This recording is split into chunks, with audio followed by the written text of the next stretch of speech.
But I'm with you all the time. Today with those Marines. I tell you, I gave a speech recently at the Coast Guard Academy. It was so great. And between Annapolis and West Point Air Force Academy, we've done them all or we're doing them. So we'll see you guys very soon. But today, I hate to say it, congratulations. I'm proud to say that we have several really tough Marines serving in our administration. So not only John Kelly, but Defense Secretary. Now, did anyone ever hear of Mad Dog Mattis? No. He's doing a great job. Chairman of the Joint Chiefs of Staff, General Fighting Joe Dunford. You know Fighting Joe. And our new director of the Secret Service and veteran of the 3rd Marine Aircraft Wing, General Tex. You know General? You know him? Tex A, I call him. Big General Tex A, right? We know him. So Tex, thank you. Our administration is stacked with Marines because Marines are the kind of people you want at your side. And trust me, you don't ever want to be on the other side of a fighting Marine. It's trouble. It's painful. The Marines are the first into battle and the first to fight. Marines never give up, never give in, never retreat, and never, ever surrender. You are faithful to each other, faithful to your mission, and you are always faithful to the country that you love, the USA. And as your commander-in-chief, just like every president before me, I have no greater comfort than knowing I can have absolute faith in you. In 1918, when foreign military aggression threatened our way of life, we called on the Marines. Marine Sergeant Dan Daly urged his men through those horrible trenches with the courageous battle cry that you all know very well. Do you want to live forever? That was the question and that was the cry. In 1945, when we needed someone to scale the cliffs and to plant the flag on a rugged mountain peak, in Iwo Jima, we called on the Marines. In 1950, when setbacks loomed in Korea, although we're doing a pretty good job with Korea right now. And hopefully something positive will come out of it. Hopefully something very positive is going to come out of it. We'll see. And we're prepared for anything, right? We always have to be prepared for anything. But I really believe something very positive could happen. Great for Korea, North and South, and great for the world, and great for this country. So when it loomed in Korea and when we needed warriors who would fight against all odds in the chosen reservoir, we called on the Marines, the legendary men of the Frozen Chosen. In 1962, when America needed a man to board a rocket, launch into space, and orbit the Earth for the first time, we called on a Marine, the one and only John Glenn. The legendary acts like these of sacrifice, courage, of heroism, are the proud legacy of the United States Marines. You can be very proud. Your heritage drives you, your heroes inspire you, and your actions immortalize you in the pages of American history, incredible history. And every day you push yourselves to new heights of excellence and new depths of courage, keeping America safe, America strong, and America free. You honor your duty to your country. Now we must honor our duty to you. For too long, the men and women of the United States Armed Forces have been asked to do more with less. You've borne the costs of underinvestment and deferred modernization, and also deferred maintenance. You've endured longer and more frequent deployments. You've spent countless hours fixing and maintaining old equipment. You have fewer ships than we should, fewer planes than we should, and you have fewer of you than we should.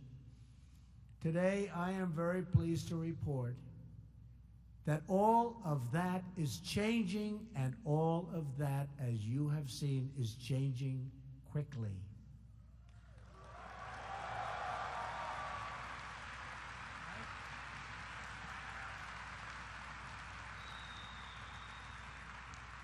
The Trump administration is committed to a policy of peace through strength. We have finally ended the devastating defense sequester that you've lived with for many years. We are now undertaking the largest military buildup since Ronald Reagan, and one of the largest buildups we've ever had in the history of our nation. Last year, I requested and received an additional $21 billion to address urgent readiness shortfalls. The 2-year budget agreement I just reached with Congress will provide $700 billion in defense funding this year, the largest ever, larger by far than any country has ever spent. And next year, we will raise that number to $716 billion. That's a lot of money. Even for you, that's a lot of money. We're also investing in our greatest weapon of all, our most powerful weapon, our most beautiful weapon, our most brilliant weapon, you. In 2019, we want to give you your largest pay raise in over a decade.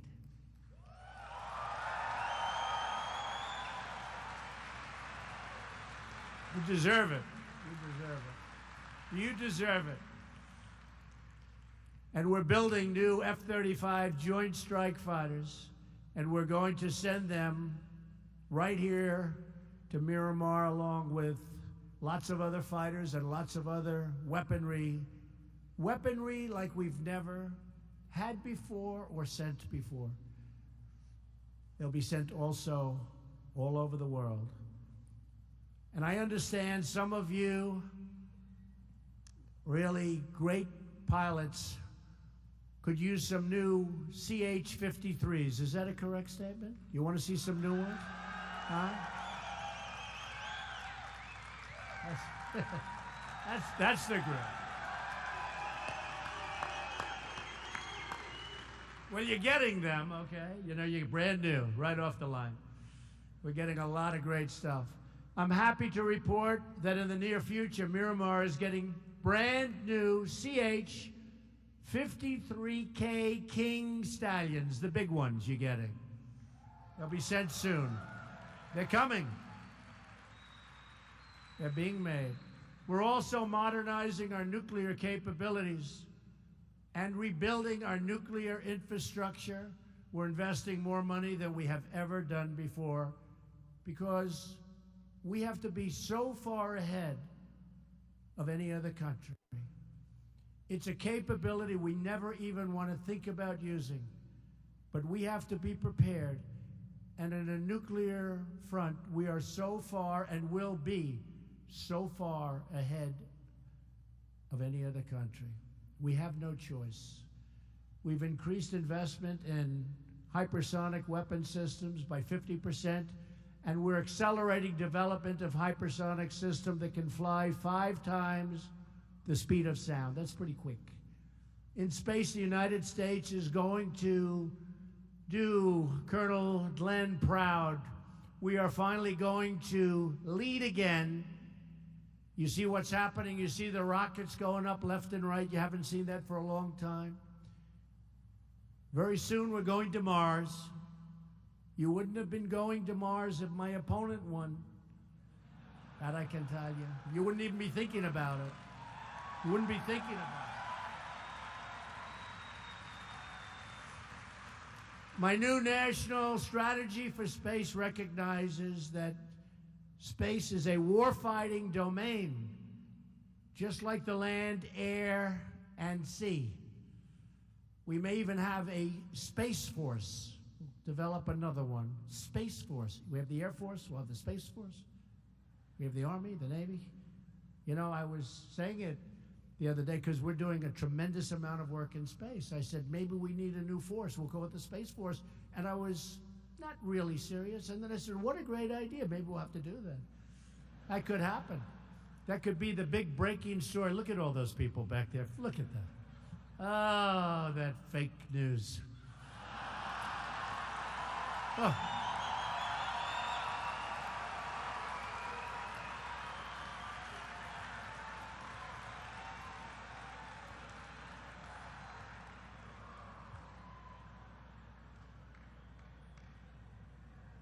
They know, they understand.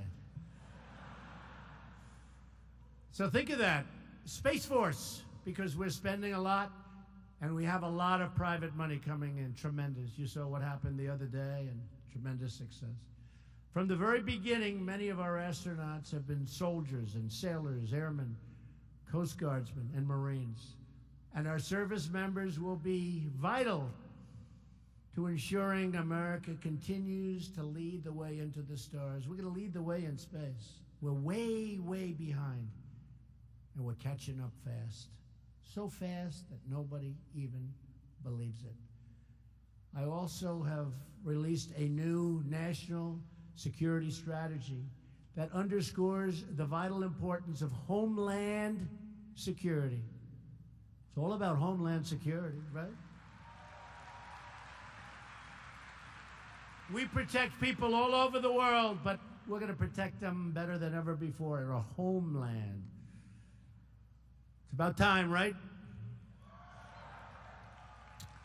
Nobody's going to mess with us. Dangerous criminal and terrorist organizations relentlessly seek to exploit our immigration system. I've just come from a trip to the border where I met with our wonderful border agents, Border Patrol and the ICE agents, unbelievable people, and reviewed prototypes of a new physical wall that will protect our border and protect our country. We don't have a choice. You need it. We need it for the drugs. We need it for the gangs. We need it for lots of reasons. We have to have it. It'll be 99.5% successful. People won't be able to come over it. The drugs will stop by a lot, although we have to get a lot tougher with drug dealers. Have to. But that wall will stop so much. And we looked at the different prototypes, and it was fascinating. And we have 2 or 3 that really work. We had people trying to scale. We've done them every way. You know, I'm a builder. What I do best is build. Okay? You know, other people that build a wall and then say, you know, it doesn't work. Well, wait a minute. We just built 1,000 miles of wall. Well, we made a mistake. It doesn't work. We should have done it a different way. We're doing it before we build. Better idea, right? Do you think? A little better. We're going to have a great wall. It's going to be very effective. It's going to stop people from, you're not going to see them climbing over this wall too easily. That I can tell you. I've also called on Congress to close dangerous loopholes that are exploited by traffickers, smugglers, and cartels. Human trafficking in this modern age is worse throughout the world than it's ever been. Who would think that? In this modern, human trafficking is worse than it's ever been. Each of you has sworn an oath to support and defend the Constitution of the United States. Our task in government is to ensure that we preserve what we have gained through incredible sacrifice of you and many people before you. That is why my administration is confronting sanctuary city policies that nullify federal law, violate our Constitution, and threaten the safety and security of our nation. They shield criminals. We can't do that. And that is why we are asking Congress to ensure that no federal funds subsidize this dangerous and unlawful behavior. We want to protect you, and we want to protect all of our families. We want to protect our nation. We're also taking action to protect our homeland from rogue actors overseas through enhanced missile defense. We're spending a tremendous amount on missile defense, and that's money well spent. And it's also jobs. We make them here. We make them right here. It's also jobs. We're adding new interceptors, improving sensors, and advancing radar capabilities by many, many times. I have empowered our commanders in Afghanistan with the authorities they need to win, enabling the full might of the American military. The coalition to defeat ISIS has now liberated almost 100% of the territory previously held by these terrorists in Syria and Iraq. We did a great job. You did a great job. You did a great job. Right.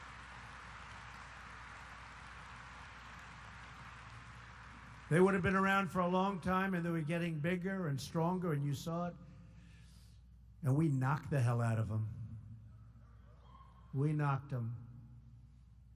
I want to say a special thanks to all of the men and women from the 3rd Marine Aircraft Wing, Miramar Air Station, and stations across the San Diego region, especially the 2 Miramar-based squadrons who have just returned from deployment.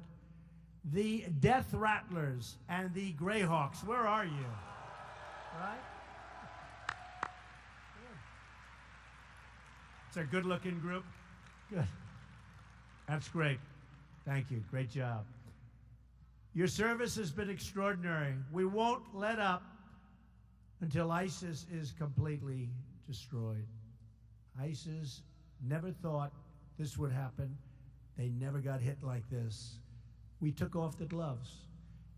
In 1 year, we did more damage to ISIS than other administration, a certain other administration did in many years.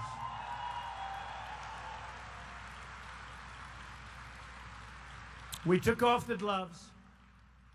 We're also working with allies and partners to block Iran's path to a nuclear weapon and confront its sponsorship of terror and bloodshed all around the world. Everywhere we go in the Middle East, it's Iran, Iran, Iran. Behind every problem is Iran. Well, we're dealing with it in a very serious fashion. One of the worst deals I've ever seen was the Iran deal. $150 billion we gave them. For what? With your skill and your bravery, I know that the United States military will forever remain the greatest fighting force in the history of the world. And we're making it now with $700 billion and $716 billion the following year. We're giving you the tools that they were trying to take away from you. So important. And the Marines, as always, will be the tip of the spear. So to the fighting men and women of Miramar and all across the San Diego area, we must all think bigger, build faster, push farther, dare higher, and be greater than ever, ever, ever before. Each one of you is vital to our mission. Your fighter pilots, helo pilots, mechanics, engineers, hospital corpsmen, sailors, and sergeants. But above all, you are great American patriots, just great American patriots. You race into battle, rush into fire, fly into danger, and you give all to defend our nation, our people, and the American way of life. And they love you. A century ago, every man who heeded Sergeant Daly's battle cry was pushed on to victory and to glory by that same love of country. As war engulfed Iwo Jima, our young heroes set their eyes upon the same beautiful sight. Red, white, and blue perched atop that incredible rocky peak. And when Colonel Glenn looked down on the United States as he soared beyond the limits of our atmosphere, he was filled with the same pride of one beating American heart. Our pride makes us strong. Our strength keeps us free. And because of heroes like you, our freedom will never die. We are becoming stronger and stronger and stronger as a nation. And while a lot of you don't think about it, our economy is setting records. Our unemployment is at all-time lows. African American unemployment is the lowest it's been in history. Hispanic unemployment is the lowest it's been in history. Women unemployment is the lowest it's been in 18 years. And we're setting records. And last week, we had over 150 million people working. That's more people working in our country than ever before in its history. We are making a lot of progress for you.